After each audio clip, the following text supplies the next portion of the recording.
دنیا ہے یہ بچوں کی ہے بچوں کی یہ دنیا، یہاں کھلا ہے علم کا رستہ، دیکھو آنکھیں کھولو، پوچھ کے دیکھو پوچھ کے جانو، دل میں کیا ہے بولو، علم بڑھانا میرا یا رب، رب زدنی علما، رب زدنی علما، رب زدنی علما۔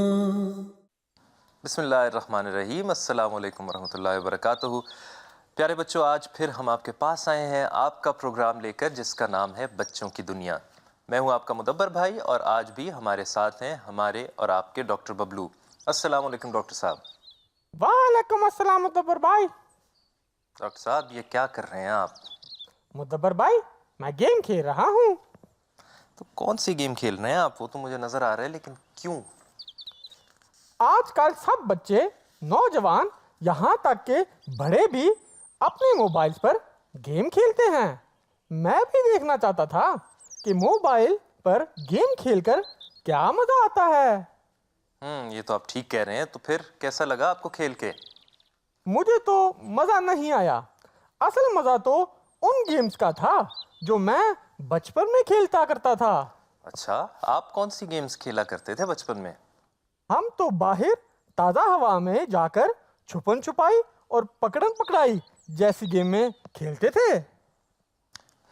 یہ بات ویسے آپ کی بالکل ٹھیک ہے ڈاکٹر صاحب، کہ تازہ ہوا میں باہر نکل کے کھیلنا اور پھر بھاگ دوڑ کرنا اور کسی بھی طرح کی گیم کھیلنا، تو ایک تو مزہ بہت آتا ہے، دوسرا یہ کہ صحت کے لیے بھی بہت اچھا ہے۔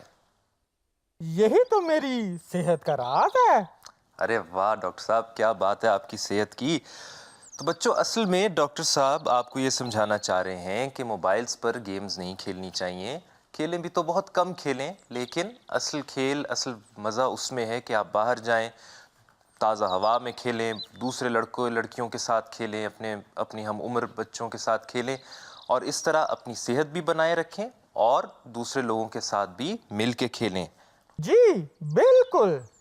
اوہو مدبر بھائی، ہم اپنی ہی باتوں میں لگے جا رہے ہیں اور یہ بھول جاتے ہیں کہ ہمیں بچوں کے سوال کی طرف جانا ہے۔ جی بالکل، اب ہم ایسا اسی طرف جانے لگے تھے، تو اب ایسا کرتے ہیں بچوں کہ اب دیکھتے ہیں کہ آپ کے سوالات میں سے آج کے پروگرام کے لیے ہمارا پہلا سوال کون سا ہے۔ السلام علیکم ورحمۃ اللہ وبرکاتہ۔ میرا نام ابیہ ہے اور میں یو ایس جماعت سے ہوں۔ میرا سوال ہے، اپنے کھلونے دوسرے سے کیوں شیئر کرنے چاہیے؟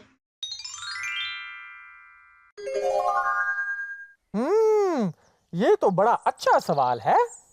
مجھے لگتا ہے کچھ بچوں کو اپنی چیزیں دوسروں کے ساتھ شیئر کرنا پسند نہیں ہے۔ جی ڈاکٹر صاحب، لیکن اسلام ہمیں دوسری طرف یہ بتاتا ہے کہ ہمیں ہر کام مل جل کے کرنا چاہیے اور اپنی چیزیں ایک دوسرے کے ساتھ مل کے استعمال کرنی چاہیے۔ اگر کھلونے ہیں تو ہمیں دوسرے بچوں کے ساتھ اپنے کھلونے شیئر کرنے چاہیے، مل کے کھیلنا چاہیے، اور انہیں اپنے کھلونے دیں، وہ آپ کو جواباً اپنے کھلونے دیں گے، اور اس طرح مل کے کھیلنے کا مزہ آئے گا۔ اسی طرح حضرت صلی اللہ علیہ وسلم نے ایک مسلمان کے بارے میں یہ بتایا ہے کہ حقیقی مومن وہ ہوتا ہے جو اپنے بھائی کے لیے بھی وہی چیز پسند کرے جو وہ اپنے لیے پسند کرتا ہے، یعنی دوسروں کے لیے بھی وہی چیز پسند کرے جو اپنے لیے پسند کرتا ہے۔ مدبر بھائی، مجھے لگتا ہے کہ اس سوال کا جواب ہم بچوں کو اگر ایک کہانی کے ذریعے دیں گے تو انہیں آسانی سے سمجھ آ جائے گی۔ یہ بھی آپ کا بہت اچھا خیال ہے۔ تو بچوں، پھر دیکھتے ہیں ہم ایک کہانی، اور اس کہانی کے ذریعے دیکھتے ہیں کہ اس سوال کا اچھا جواب کیا ہے۔ بچوں، آج ہم سنتے ہیں علی کی کہانی۔ علی ایک بہت اچھا اور سمجھدار بچہ تھا۔ سب بچے اس سے بہت پیار کرتے تھے کیونکہ وہ اپنی ہر چیز دوسروں کے ساتھ شیئر کرتا تھا، چاہے وہ اس کی کتابیں ہوں یا رنگ برنگی پینسلز یا پھر اس کے ڈھیر سارے کھلونے۔ ایک دن کیا ہوا کہ علی کی امی نے اسے بتایا کہ بیٹا، کل آپ کی خالہ اور ان کا بیٹا یعنی آپ کا بھائی عامر ہمارے گھر آ رہے ہیں، تو آپ نے مل جل کر رہنا ہے۔ علی نے جواب دیا، جی امی، مجھے مل جل کر رہنا اور اپنی چیزوں کو دوسروں کے ساتھ شیئر کرنا بہت اچھا لگتا ہے۔ اس پر علی کی امی اس سے بہت خوش ہوئیں اور اسے شاباش دی۔ اگلے دن جب علی کی خالہ اور ان کا بیٹا عامر ان کے گھر آئے تو علی عامر کو اپنے کمرے میں لے گیا اور اس سے کہا، آؤ عامر، ہم دونوں مل کر میرے کھلونوں کے ساتھ کھیلتے ہیں۔ دونوں خوشی خوشی کھلونوں سے کھیل رہے تھے کہ اچانک عامر سے علی کا سب سے پسندیدہ کھلونا ٹوٹ گیا۔ اس پر علی رونے لگا۔ علی کی امی نے اسے بہت سمجھایا کہ کوئی بات نہیں بیٹا، ایسی چھوٹی موٹی چیزوں پر اتنا غم نہیں کرتے، اللہ نے چاہا تو آپ کو اور اس سے بھی اچھے کھلونے دے دے گا۔ لیکن علی نے اپنی امی کی بات نہیں سنی اور اس نے فیصلہ کیا کہ اب میرے کھلونے کوئی نہیں لے گا اور وہ اپنے کھلونے کسی سے شیئر نہیں کرے گا۔ اور پھر اس نے عامر سے اپنے سب کھلونے واپس لے لیے۔ عامر روتے ہوئے اپنی امی کے ساتھ گھر واپس چلا گیا۔ ایک لمبے عرصے کے بعد جب عامر پھر سے علی کے گھر آیا تو اس بار اپنے کھلونے ساتھ لے کر گیا، کیونکہ اسے پتہ تھا کہ اب علی اسے اپنے کھلونے تو دے گا نہیں۔ جب علی نے عامر کے کھلونے دیکھے تو اسے بہت پسند آئے اور اس کا دل کر رہا تھا کہ وہ اپنے کھلونوں کے بجائے عامر کے کھلونوں سے کھیلے، لیکن اس نے سوچا کہ جب میں اپنے کھلونے عامر کو نہیں دے رہا تو وہ مجھے اپنے کھلونے کیوں دے گا؟ تب علی کو یہ احساس ہوا کہ اس نے اپنے کھلونے عامر کے ساتھ نہ بانٹ کر غلط کیا۔ وہ عامر کے پاس گیا اور اس سے معافی مانگی اور اس سے کہا، عامر، اگر آپ میرے کھلونوں کے ساتھ کھیلنا چاہتے ہو تو کھیل سکتے ہو۔ عامر خوش ہوا اور اس نے کہا، علی، اگر آپ کو میرے کھلونے پسند ہیں تو آپ بھی میرے کھلونوں کے ساتھ کھیل سکتے ہو۔ ایسے دونوں نے اپنے اپنے کھلونے شیئر کیے اور پھر ان کو یہ بات سمجھ آئی کہ مل بانٹ کر کھیلنے میں زیادہ خوشی ملتی ہے۔ جی تو بچوں، اب آپ کو سمجھ میں آیا کہ ہمیں چیزیں مل کے کیوں کھیلنی چاہیے اور اپنی چیزیں شیئر کیوں کرنی چاہیے، چاہے کھلونے ہوں چاہے کوئی اور چیز ہو۔ پہلی بات تو یہ ہے کہ اللہ تعالیٰ بھی ہمارے شیئر کرنے سے، ایک دوسرے کے ساتھ چیزیں بانٹ کے کھیلنے سے خوش ہوتا ہے۔ دوسری بات یہ کہ اس طرح کھیلنے کا زیادہ مزہ بھی آتا ہے، اور جب ایک ساتھ مل کے کھیلیں، زیادہ کھلونے ہوتے ہیں، آپ کا دوست جو ہے وہ اپنی چیزیں لائے گا، آپ اپنی چیزیں لائیں گے، تو زیادہ چیزیں ہوں گی تو اس طرح کھیلنے کا بھی مزہ آئے گا، اور لوگ بھی شامل ہوں گے تو بھی زیادہ مزہ آئے گا۔ مدبر بھائی، علی کی کہانی سے یہ بھی سبق حاصل ہوا ہے کہ اگر آپ اپنی چیز کسی کے ساتھ شیئر کریں گے تو دوسرے آپ سے پیار کریں گے اور اپنی چیزیں بھی آپ کے ساتھ شیئر کریں گے۔ جی بالکل، اور اسی طرح مل جل کے اور پیار محبت سے رہنا چاہیے نا ہمیں۔ ویسے ڈاکٹر صاحب، مجھے خیال آیا آپ نے کافی دیر سے کوئی لطیفہ نہیں سنایا۔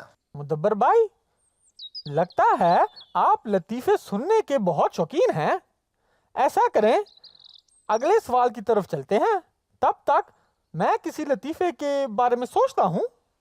بہت اچھی بات ہے، یہ بھی اچھا خیال ہے ڈاکٹر صاحب۔ تو پھر بچوں، ڈاکٹر صاحب جتنی دیر میں کوئی لطیفہ سوچتے ہیں اتنی دیر میں ہم دیکھتے ہیں کہ اگلا سوال کیا ہے۔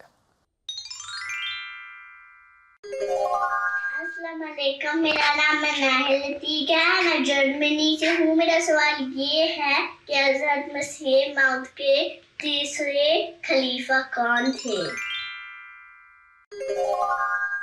اچھا، تو آج ہمیں حضرت مسیح موعود علیہ السلام کی تیسرے خلیفہ کے بارے میں سوال آیا ہے۔ اس سوال کا جواب تو ہمیں فاتح اور زکی سے بہتر اور کون دے سکتا ہے نا بچوں؟ میرا خیال ہے بچوں ڈاکٹر صاحب بالکل ٹھیک کہہ رہے ہیں۔ تو ہم ایسا کرتے ہیں کہ پھر فاتح اور زکی کے پاس چلتے ہیں اور دیکھتے ہیں کہ فاتح اور زکی اس سوال کا کیا جواب ڈھونڈ کر لاتے ہیں۔